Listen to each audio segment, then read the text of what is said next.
gorgeous panel of city slickers and you think, what would these guys know about the country? Well, apparently a lot. All of you have properties in the country. I mean, you guys have cottages, Colin and Justin. Yeah. We know, Carson, you're in Prince Edward County. You got a whole farm going on with a meadow. That's true. And Janette, even though you're between Toronto and LA all the time, you have space that is gorgeous space in Santa Barbara, and it is country living for real. Like, take a look at this picture. If you don't believe me, this sassy young woman is with alpacas. Alpaca, tell us a little bit about these pets. I feel like a mother right now showing her child's pictures. That is Pichu, pretty much the love of my life. He's an alpaca, and it's this amazing property in Santa Barbara, right on the ocean, 60 acres, and we actually have a greenhouse there that we make all of our design products. And next door is Pichu and some goats. Okay. But Pichu's an interesting alpaca, because sometimes alpacas can be mean and they'll spit and stuff like that. Meanies. Pichu thinks he's a goat. Okay. He's only been exposed to goats, so he comes up and he headbutts you a little. When I feed him apples, he puts his ears back. Aww. And they just let me know that we are comfortable enough with each other that I get to take Pichu for walks on the beach when I go back this week. That is so cool. There's a crazy lady with the alpaca on the beach. Except where she is, she's not the crazy lady at all. Yeah. This is like the norm, right? Right. Pretty I much. think that is so cool. And for people that don't know, I mean, you have so many different artistic endeavors. So there's your wallpaper company, Parker Barrow.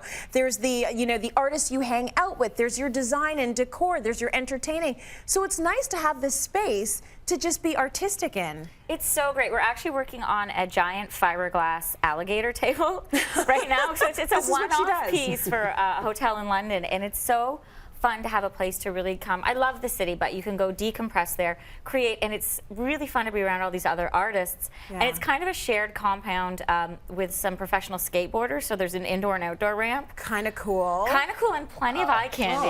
Yeah. Can we all come to yours? That Yes, does you not can. suck I think at you all. should fuse those ideas and get the alpaca on a skateboard. Now, that'd be a first. Right? Stream. There you go. YouTube. Perfect. Being chased by an alligator. I love it. So Janette's got her alpacas, and Carson has his chickens. My chickens. So this is a gorgeous shot of you and your chicken, one of your chickens. I love my chickens. You look proud, and finally they've started laying eggs for you, have I they? get so many eggs. I've Yay. been giving eggs away. And for all the City Line viewers who keep emailing and asking about the chickens, Yeah. I still have 7 left. So we're still on the plus side of where we're supposed to be. Yay!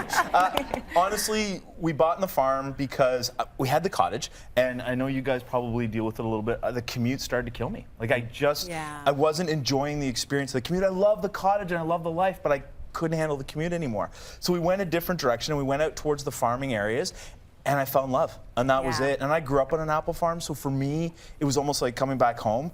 And literally, I drive into the countryside, and I'm just happy. And I play on tractors, and I do things. It's a new life, and I love every second of it. I'm the biggest kid out there. So do you live there?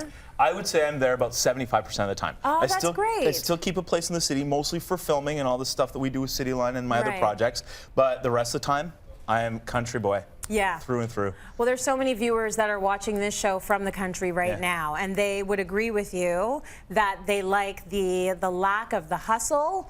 I think the quietness of it, the fact that you can disconnect and be in a different space, and you're not that far from the city. And my neighbors grow wine. Like, really? And I love that you said, my neighbors do too, and I love that you said, I get to do things, because I think that's what it is for me. I went through kind of a rough time about 5 years ago, and I was a bit depressed and stuff, and struggling, and just getting my hands dirty, planting things, making things, having to, get water, and it makes you feel useful again. Right. Connected. Yeah, connected. And and it useful, balances yeah. the whole kind of like technological world as well, and I think we find, we're always in noise and lights and stuff going on. So to actually go up to the cottage and actually have conversations about the weather and the seasons and about the neighbours. The neighbours are different here. It's a snap of, this is one of our neighbours, if you can see on there. The bears are very different out there to what they are in the city. And, but that's one of your neighbours. All he needs is a plaid shirt, and we're Look good. at that. That's our front step. We love it.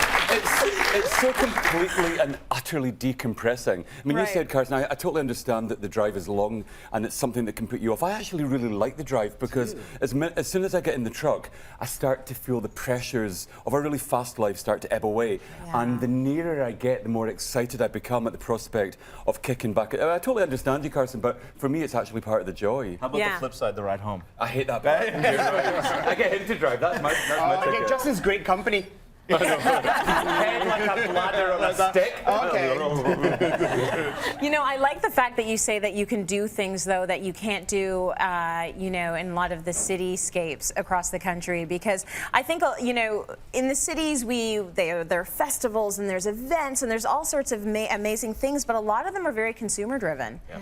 And when you get up to the country and you can actually, you know, pet animals, look at leaves, walk through sand, walk through grass, there is something about it. I think that in this industrialized state, we are missing a lot of I that. think you're right. I think when you get back to that, it's missing gorgeous. that. Absolutely. It just feels so good to take the pressure off.